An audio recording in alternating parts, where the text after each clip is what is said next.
Hi everyone. So right now, the lighting is not great in here. Right now, I'm about ready to ball up my yarn. So I have my yarn in. I'm gonna set this down. So I have my yarn like this, but I like to work with it in a ball. So what I'm going to do is I'm going to put it on the arm of the back of the chair, which is what my uh, it's how my grandmother used to do it uh, when she was doing it, and how my mom did it. And third gen, this is how I do it. It's probably a more sophisticated way, but why reinvent the wheel? This works. So I'm going to put it on the arm of my chair. I'm going to go get my scissors so that I can clip um, the how it's made so it doesn't tangle. So I'm just clipping this, and then you get the end. Sometimes it works out that you get the good end, and sometimes it gets tangled. I'm going to tell you that my grandmother and my mom are the queens of doing this without it getting tangled. But I'm not a queen yet, so I still get it tangled. So if you do it and you get it tangled, then don't worry about it. I've been doing it for years and I still get it tangled. So it's basically you go around the chair and you hope that it doesn't tangle, and you ball it up as it goes along. So I just thought when we do this, I would talk a little bit about my channel. So I haven't posted a video in a while. Life has gotten busy, and I've been hooking up rugs and actually sold a bunch of them to a gift shop down where I live in Shetty Well, I don't live in Shetty but I brought them up, and a gift shop owner bought them, and she's going to sell them in her gallery and gift shop. So that was kind of nice. Then we went away. We were on vacation. We went to Hawaii, and it was beautiful. And it's funny because when you have the rug hooking and the fiber artistry in your blood, everything you see goes back to a hook rug. And every scene, every landscape, everything, I was like, oh, that would make a beautiful hook rug. But not necessarily to actually be able to do it and give it justice, obviously, because creation is amazing. But it was so beautiful, and that's where my mind went to. And I actually picked up a kit for quilting, and it's of a sea turtle. So you might see a project like that pop up on here, even though it's not rug hooking. Because my goal with this channel is to kind of put a little bit of everything. I love to read. I listen to audiobooks while I hook. I love to bake and cook with my family and my kids, and of course, rug hooking. So there'll be a mixed match of things here while we work on hooking rugs. So you'll see different things, from setting up the Shetty Camp frame to putting a pattern on burlap or linen, whatever you choose to use, to some wool hauls, some yarn hauls, and some book hauls maybe, because what I'm reading and what I'm listening to while I'm hooking. So this was just kind of like an introductory video. If it's something like that that you like to listen to and watch, well then hop along on our bandwagon and see where it takes us while we keep this shetty camp rug hooking way of life going. You'll probably hear my dog. I have a Pomeranian. He's super yappy, but he's also super cute and super happy. He just loves to protect us and keep us safe. And yeah, if anybody crosses in front of the window, you're going to hear about it. If the mail delivery happens when we're filming, you're going to hear about it. And yeah, just please share with me, what do you guys like to do? What do you enjoy doing? Do you read? Do you hook? Do you knit? Do you crochet? Oh, I also knit and I crochet.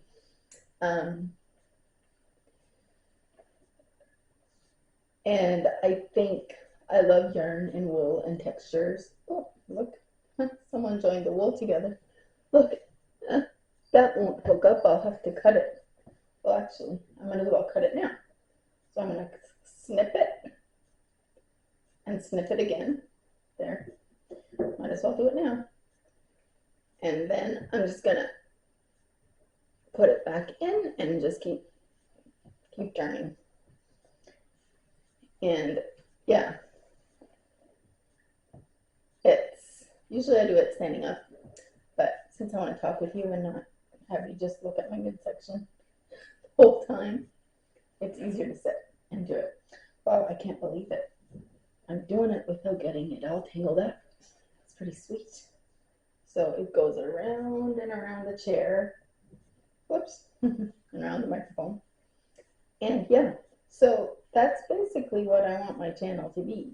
Just a place where we can all come and learn a little bit about rug hooking. I mostly do it shetty camp style. So that means that I use usually 2-ply yarn, and I use real wool usually. That's the original authentic style.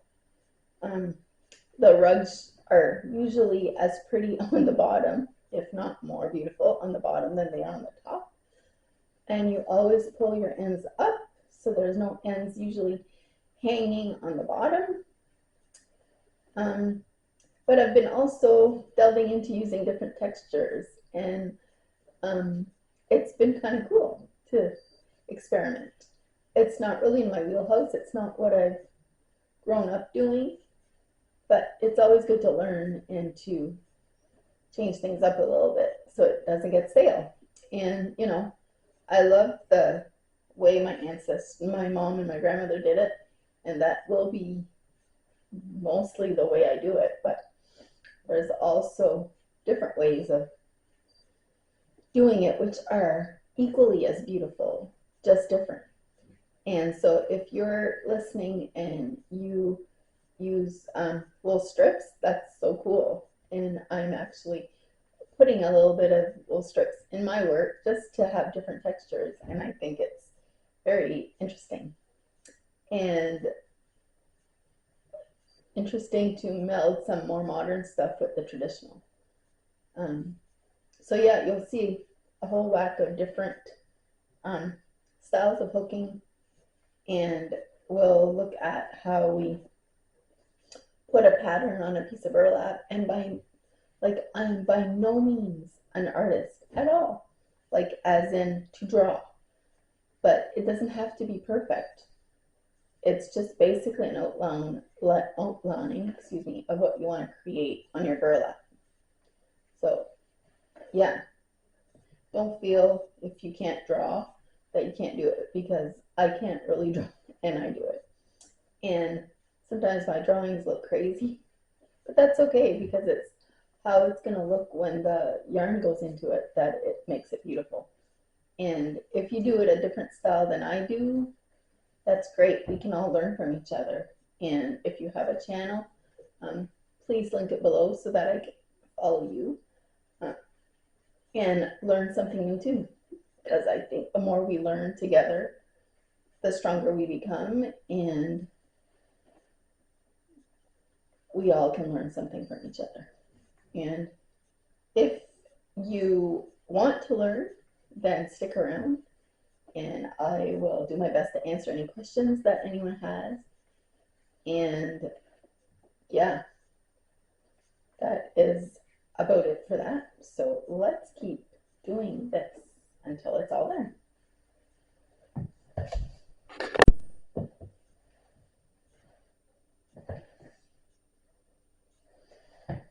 So we keep making our ball bigger and bigger and bigger and bigger.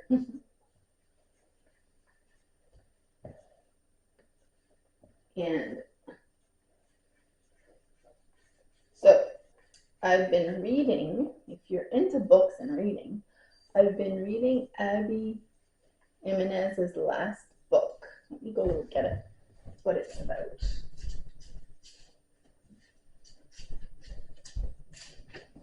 It's actually her latest book, just for the summer.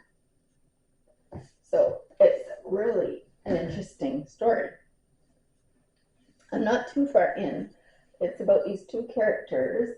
What are their names? The guy's name is Justin, I think, and the girl's name is Emma? Yeah. So Emma and Justin have the same problem. It seems that whenever they go out with someone, date, get to know each other, then when they break up with their significant other, that person ends up finding their one true love, their soulmate. And so Justin and Emma feel like they're cursed. They can't get ahead in the relationship department. So Emma sees Justin's Instagram, it's some kind of social media anyway, post that says that, I feel like I'm cursed and I'll never have a relationship and whatever. And she's like, oh my goodness, that's me. We should meet up. And then they're talking and getting to know each other, and they're like, well, maybe if we date each other, then like two negatives make a positive in math, so maybe they'll break the curse, right? So it's cute. I really like Abby Jimenez. I read Yours Truly, and I really liked it. I still have to read Part of Your World. I know I read it not the proper order, but it doesn't really matter to me anyway. So yeah, this is the next book I'm reading, and I also listened to quite a few audiobooks that were mystery thrillers that were really good. So maybe we can talk about that another time. But yeah, so that was Just for the Summer by Abby Jimenez, and I'm not done. I'm still reading, so I'll keep you updated as to what I thought of it at the end, in case you're interested in books. And if you're not, you can just forward through those clips and just come for the hooking. Yeah, the old joke that I'm a hooker is been funny and thrown around a lot. So yes, I'm a third generation rug hooker, and I thoroughly enjoy it. It brings me calm. It brings me peace. It's seen me through lots of tough times, and so it has for my mom and my grandmother. So if you're looking for a hobby, there's Lukey ringing the bell. If you're looking for a hobby that can help you in tough times, rug hooking might be the one for you. There's something about using the fibers and feeling it between your fingers and bringing each loop by loop, which is something I'll show you in the next bit. Oh, see, now I'm, oh, there, I thought I had enough, but it was not too bad. There's something meditative about bringing it up loop by loop. So look at this. Almost done. That is it. So pretty good. All done. So now I have my great ball of yarn, and I know lots of people who do rug hooking don't ball up their yarn, and some of mine is not, it's just in bunches. But when I do get a skin and I know I'm going to be working a big piece in the same color, I like to ball it up. So that's how you do it. A chair and some arm strength. And you just go round and round in circles. And so that's it for today. I hope you guys enjoyed my little how to take your yarn or your wool from a skein to a ball of yarn. And I hope you enjoyed the chat. If you like this type of thing, please like and subscribe. And I'll see you next time on Third Gen Hooking. Bye for now.